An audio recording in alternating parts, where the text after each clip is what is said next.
Suami diduga sekap istri hingga tewas, kakak korban ungkap cerita sang adik. Seorang suami di Palembang diduga sekap istrinya selama 1 tahun hingga akhirnya tewas. Bahkan, kondisi sang istri memprihatinkan saat ditemukan. Keluarga korban, yang diketahui berinisial CPS, 25, pun mengungkap cerita sebelum insiden penyekapan tersebut terjadi hingga berujung kematian.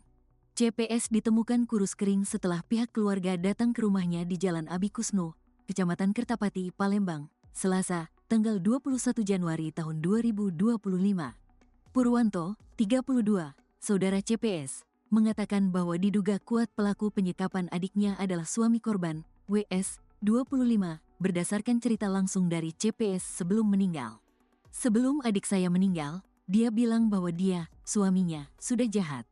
Omongan itu kami rekam untuk jadi bukti melapor ke polisi, kata Purwanto, Senin, tanggal 27 Januari tahun 2025. Purwanto menjelaskan, ia mengetahui kondisi CPS setelah menerima telepon dari keluarganya yang mengatakan bahwa korban dalam kondisi memprihatinkan.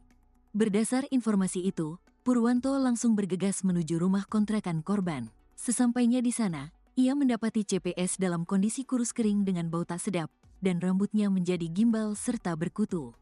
Karena kondisi tersebut, Purwanto segera membawa CPS ke Rumah Sakit Hermina Jakabaring untuk mendapatkan perawatan. Adik saya, menurut dokter saat itu, mengalami dehidrasi parah, sehingga langsung dirawat di ruang ICU. Terakhir komunikasi dengan adik saya itu pada Februari tahun 2024 lalu, jelasnya. Namun, setelah 1 hari dirawat, CPS akhirnya meninggal pada Rabu, tanggal 22 Januari tahun 2025, dan dimakamkan keesokan harinya. Purwanto yang tidak terima dengan kejadian tersebut, langsung melaporkan dugaan penelantaran tersebut ke polisi. Kami minta pelaku ditindak tegas dan mempertanggungjawabkan perbuatannya, ujarnya. Kapolsek Kertapati Palembang, Ibtu Angga Kurniawan, membenarkan laporan tersebut. Ia menjelaskan, pelaku telah ditangkap dan kasus tersebut kini ditangani oleh Polrestabes Palembang. Untuk pelaku sudah kita amankan dan saat ini telah diserahkan ke Polrestabes Palembang. Kasus ini sudah ditangani Satreskrim Polrestabes Palembang, ungkapnya singkat.